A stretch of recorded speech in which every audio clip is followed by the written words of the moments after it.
Good dreaming, everybody. Welcome back to a brand new video. It's To Shame the Dream. And look, today we're going to be talking about all the differences between Battlefront 1 and Battlefront 2. Battlefront 1, when it first came out in 2015, and introduced a new feature called Power Pickups. Power Pickups was a way of how you got your different weapons, such as the rocket launcher, the ion disruptor, or certain type of abilities. No longer are you forced to run around the map with your head cut off looking for that one random rocket launcher that you so desperately need to take out that AT-ST, or that ion disruptor to hit that AT-AT with to give some massive damage. These have all been completely replaced with the new mechanic in Battlefront 2 called classes and also battle points. With the introduction of classes, we now have the officer class, the specialist class, the assault class, and also the heavy class.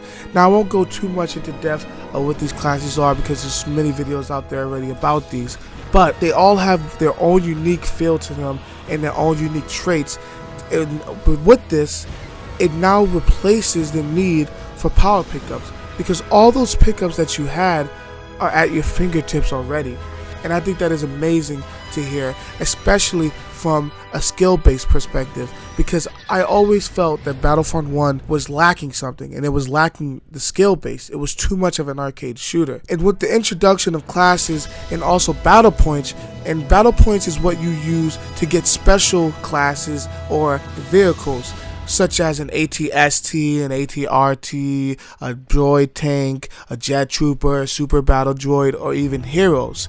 Battle points are earned by getting kills, assists, doing the objective, helping out your teammates, just being around your squad mates, or even taking damage when you have a shield out. There's practically endless amount of ways that you can earn points, which means that all the lower skill-based players are going to be completely left out in the dust, and this leaves a very good balance between skill-based players and also non-skill-based players. And I think this is a wonderful introduction to the Battlefront franchise. Battlefront 1 had absolutely no reason for you to aim down sights.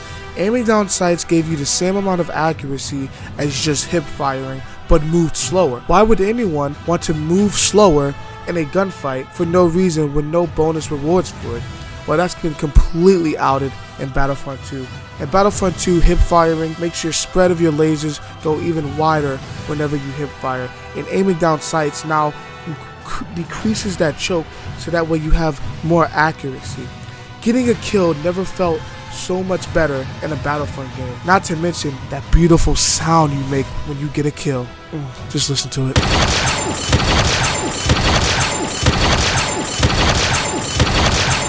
Astounding. Battlefront 2 now gives you more rewards for being a skill-based player, and you can actually feel it in this game. And one of the best ways, like I said, they've done this is by actually giving a aim down sights reward and not just hip firing everything moving in your goddamn path. But they didn't stop there. They knew that there was something more lacking, and that leads me on to the next difference: the flight mechanics. Criterion, a developing company that's made lots of Need for Speed and other racing titles, have come on to the DICE project to help with the flight mechanics with the Starfighters. Starfighters felt very arcadish, very one-dimensional in Battlefront 1. It felt very easy. Well, in Battlefront 2, you can now see a small circle floating in front of your enemy or on your enemy when flying. This indicates where you need to shoot at if you want your lasers to hit, because of course, if someone is moving and you're trying to shoot at them directly, you're gonna miss them, because you're going to end up shooting behind them. This is a mechanic I also recognize from a game I used to play called Armored Warfare.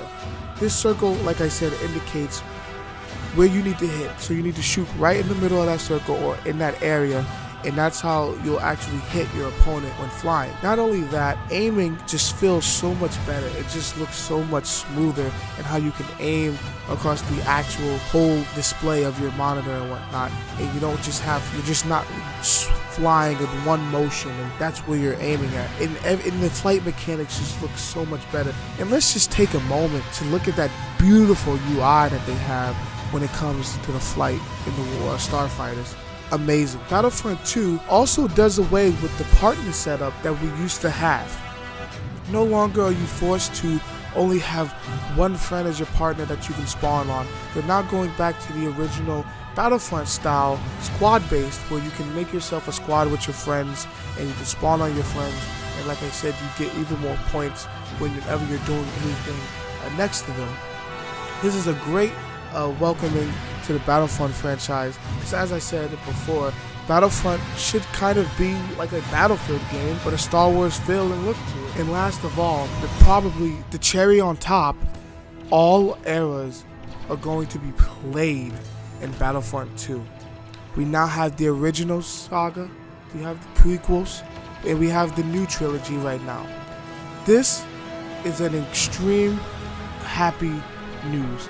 We can now play our favorite Clone Wars battles on Kamino, in Kashyyyk, in Naboo, and we can play our Hoth battles for our original fanboys, and the new trilogy for the younger whippersnappers. And I think this is great, because now you get to actually cater to everyone, so that way you don't have your people out there that are like, man, I don't really like the originals, I like the prequels, or I hate the prequels, I want to go to the original. It actually caters to all of those people now. And personally, I don't mind the cross era of the heroes. I think that's great. I think it's amazing that Rey or Darth Maul can go and kill some rebel scum, or Yoda can go and kill some stormtroopers, or Han Solo can fight some droids.